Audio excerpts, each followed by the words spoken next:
आज हम पढ़ेंगे कैपिटल रिसिप्ट। पिछले लेक्चर में हमने रेवेन्यू रिसिप्ट के बारे में पढ़ा। आज कैपिटल रिसिप्ट क्या है और कैपिटल रिसिप्ट के क्या कंपोनेंट हैं। कैपिटल रिसिप्ट को हम बोलते हैं पूंजीगत प्राप्तियां। तो capital receipt are those receipt either create liability और reduce the assets of the government. यानी पूंजीगत प्राप्तियां वह प्राप्तियां हैं या तो सरकार की लायबिलिटी को बढ़ा देती हैं या फिर सरकार की जो एसेट्स है, परिसंपत्ति है, उसमें कमी लाती हैं। पहले इसको हम डिफाइन कर लेते हैं। तो हम लिखेंगे capital receipts are those receipts which either create liability or reduced assets of the government.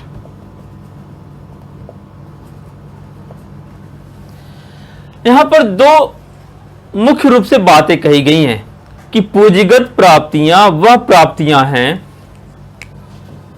Either create liability, या तो उस प्राप्ति से, उस आय से सरकार की लायबिलिटी बढ़ जाए, और रिड्यूस द एसेट्स, या तो सरकार के जो एसेट्स हैं, जो परिसंपत्ति है, उसमें कमी आ जाए। तो दो कंडीशन क्या हो गए कैपिटल रिसिप्ट के? पहले हो गए, पहले हुआ क्रिएट लायबिलिटी, दूसरा हुआ रिड्यूस एसेट्स। यानी वह प्राप्ति सरकार का, वह इनकम जिस इनकम के आने से सरकार की लायबिलिटी बढ़ जाए या फिर सरकार के किसी एसेट्स में कमी आ जाए, ऐसे रिसिप्ट को हम कैपिटल रिसिप्ट या पूंजीगत प्राप्तियां कहते हैं। एक बार दोबारा आप सुन लें। पूंजीगत प्राप्तियां वह प्राप्तियां हैं जिससे सरकार को आय तो हो रहा है, लेकिन उस आय की वजह से सरकार की जो लेन देन की जिम्मेदारी है वो बढ़ जाए,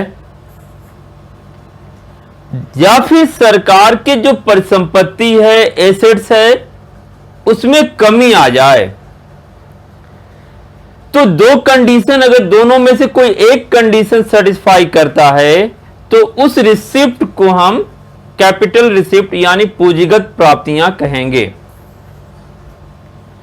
अब हम देख लेते हैं कि पूंजीगत प्राप्तियों के कौन कौन से कंपोनेंट हैं मुख्य रूप से। तो पहला कंपोनेंट है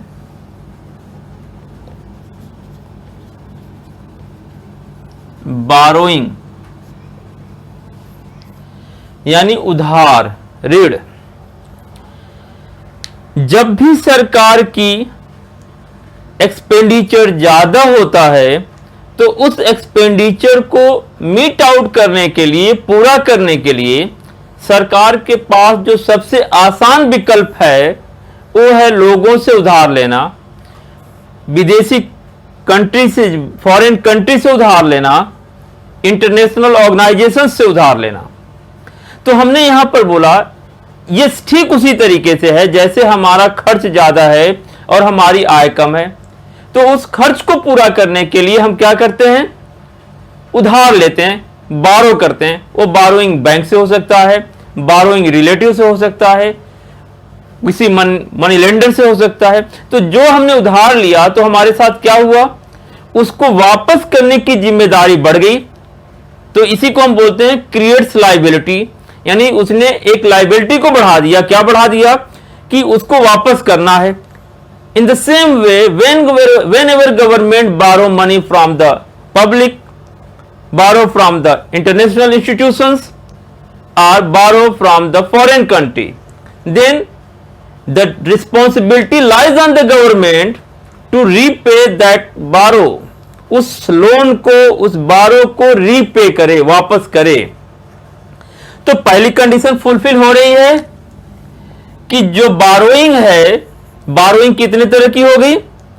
burrowing from public, burrowing from the foreign country, burrowing from international institutions.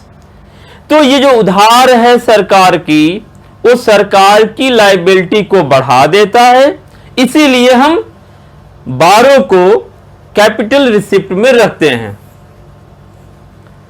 दूसरी जो कंपोनेंट है कैपिटल रिसिप्ट का, जिसको हम बोलते हैं डिसइन्वेस्टमेंट।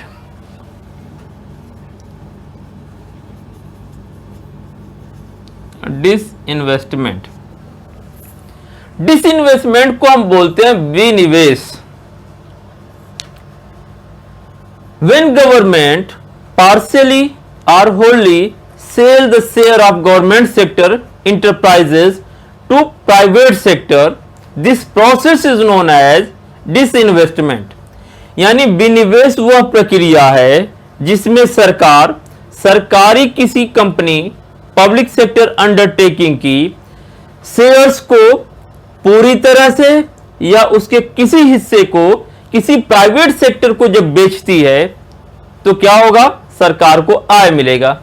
एक एग्जांपल ले लीजिए, रेलवे है, रेलवे गवर्नमेंट की अंडरटेकिंग में है, सरकार की कंपनी है, सरकार के अधीन है, इसके शेयर सरकार के पास है। अब सरकार एक प्रक्रिया के द्वारा इसको प्राइवेटाइज कर रही है। इसका क्या मतलब हुआ?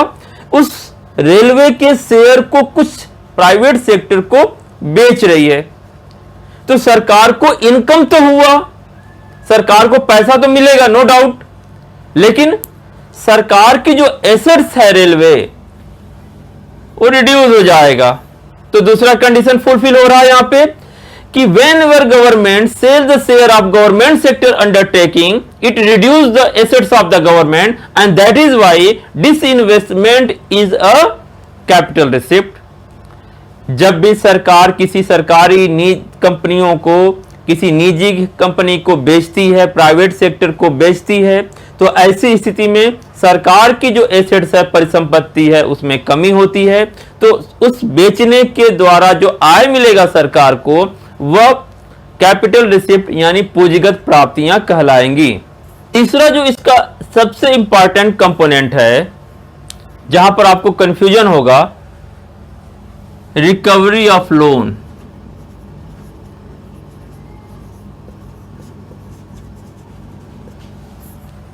यानी इसको हम बोलते हैं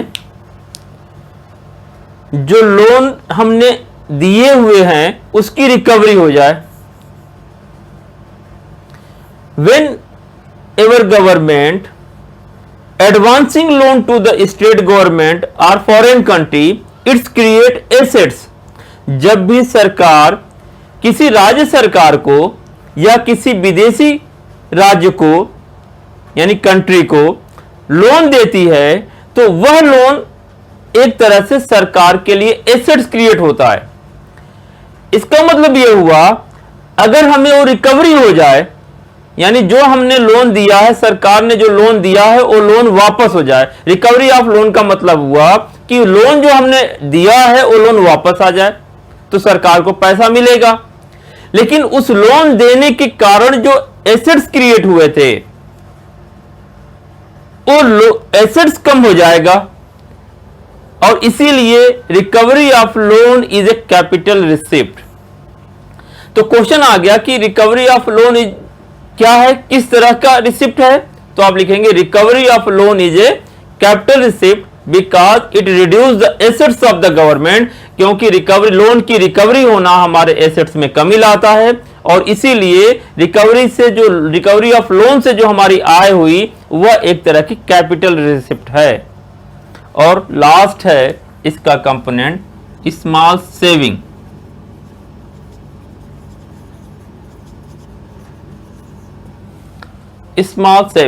स्मॉल सेविंग यानी छोटी बचत।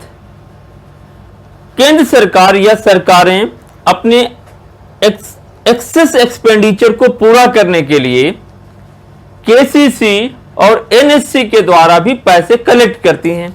केसीसी क्या है? किसान विकास पत्र। एनएससी क्या है? National saving certificate. National saving certificate, राष्ट्रीय बचत प्रपत्र।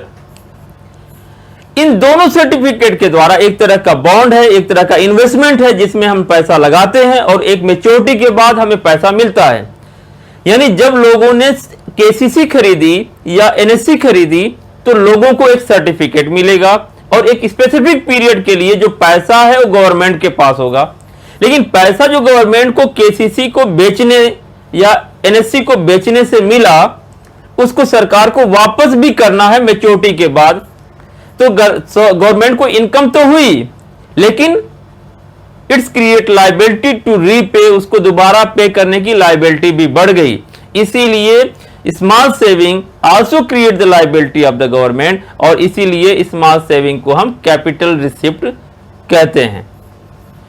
तो अभी हमने ये देखा कि कैपिटल रिसिप्ट क्या होती है। कैपिटल रिसिप्ट के कौन कौन से कंपोनेंट हैं?